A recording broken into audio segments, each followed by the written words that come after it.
What's up guys, Houndish here, and today we are jumping in with some Destiny 2 news and updates. Firstly, a bunch of creators have now confirmed that they were at Bungie recently to play Renegades. Surprise! That does mean we are going to get more Renegades gameplay and information next week, but expectedly this has triggered some responses from folks in the community who are frustrated with the game, and the nature of these kind of preview events I guess as well, where the feedback is actually taken on board during them, as well as how it may influence how creators actually interact with Bungie. I was indeed invited to that event. I'll explain one of the reasons that I didn't go in a moment. Otherwise, Bungie have also additionally managed to leak part of the Renegades trailer for next week, so we'll touch on that. They've also made some corrections to changes that are coming up in the expansion. There are other fixes listed for the December update as well, and a bunch of other stuff. So, as always guys, I hope you enjoy this one, but without further delay, let's get into it.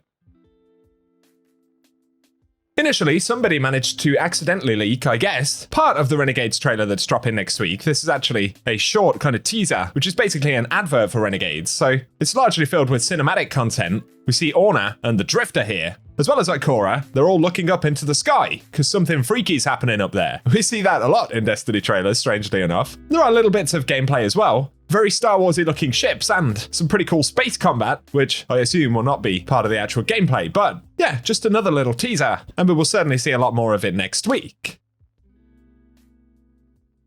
Another quick mention here, but some creators have started sharing that they went to Bungie recently to play Renegades, and that means we're going to be getting a bunch of gameplay of the expansion soon from them, very much like what we normally see. With the state of the community at the moment though, and creators teasing that they were there, Mactic said, the purpose of these trips aren't to gallivant or frolic around, and he did recognise he doesn't want this to come off as tone deaf, and he understands the game isn't feeling great right now. Other well-known folks in the community responded to this. G- said not to be that guy, but in terms of feedback, if this was even remotely true, Bungie wouldn't keep inviting the same people year after year. The Destiny Bulletin also said, these are just preview events for marketing, as seen for many other games, and getting as many eyes as possible on the product before launch. For community summits and playtests where they actually gather feedback, they 100% need to invite players from all corners of the community.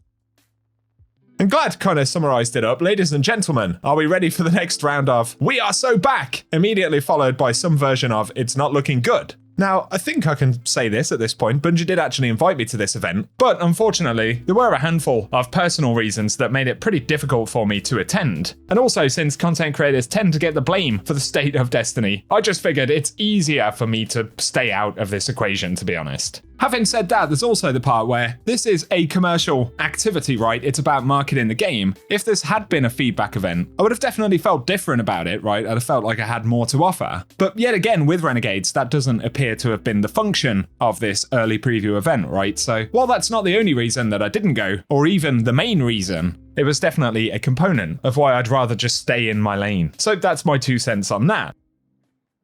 Now though, let's round out a few other updates. Bungie clarifies some things about their exotic armor changes that they posted a couple of days back. One of them was actually incorrect. This applies to Winter's Guile. So D2 team said 2 clarifying edits have been made to the Winter's Guile to indicate bonuses are additive and not multiplicative. So the actual change coming up is that the maximum is 10 stacks for plus 400% melee damage, previously shown as 4 times melee damage. And additionally, while in Warlord's Rage, melee damage bonuses are increased to plus 500, which was previously shown as 5 times. So basically just correcting the fact that those changes are additive. And still, Winter's Guile is going to be really pretty strong now. There's been a lot of feedback about the extent of the Hunter changes. This feedback's been given quite a bit over the last few months. I guess with the update that we're getting in December, Titans get some decent changes, Warlocks get some very strong changes, and Hunters arguably pulled the short straw really, but you'll have to give me your thoughts about it down below. Maybe this is a delayed reaction to Hunters kind of being very strong over the past couple of years. That is until over the last few months where other classes have seen much bigger bumps.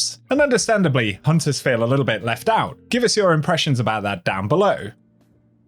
Another quick update coming in Renegades, but Bungie said the kill tracker on the Solemn Remembrance will be fixed in Renegades, so I think it's been broken since it came out, but finally it will be updated. Otherwise, in relation to Call to Arms, I have still seen a few reports of some folks who've been stuck with the Iron Banner quest ever since Call to Arms began. One of the biggest issues with that is that I think it actually locks you out of scoring in the majority of Call to Arms modes. We haven't had a further update on it yet, so it's still possible technically it could be updated next week. Although for affected players, Bungie would have to allow them to continue being able to score next week in what is called Celebration Week, which is ultimately the point in time time where we actually get our rewards based on how we've scored. Keep in mind, Bungie have locked the score thresholds for Call to Arms this week, so for clarity, that means you can increase your own score, but top 10% or top 1%, whatever, is no longer a moving target. That also means you can't lose points, which is good.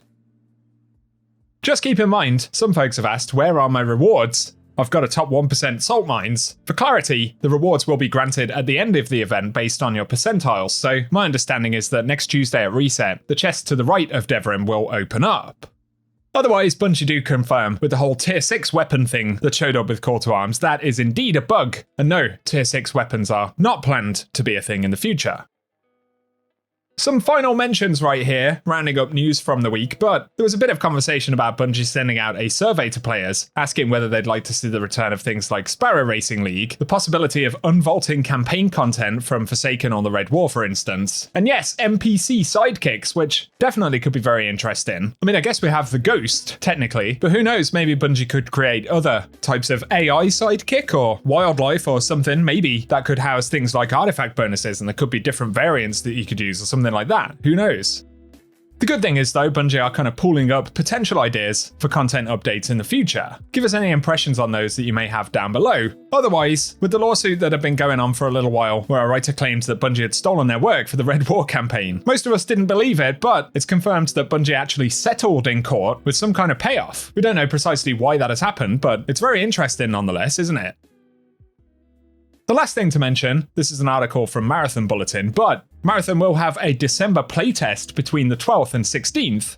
And while this will be a small community playtest, Bungie are actually opening up applications, so players can try and sign up for that to see if they'll get access. And if you're interested, I'll link the Game Post's article down below that has the details. For now, that is what we have to speak about. So if you found this roundup for the week interesting, a rating really does help us out. As well, hit subscribe if you're new and you want to keep up to date with Renegades, Destiny 2, the future, and who knows what other drama will happen in the meantime. I'm sure there'll be plenty of it, so keep it locked and loaded. Otherwise, thank you for watching, and I hope you have an awesome day.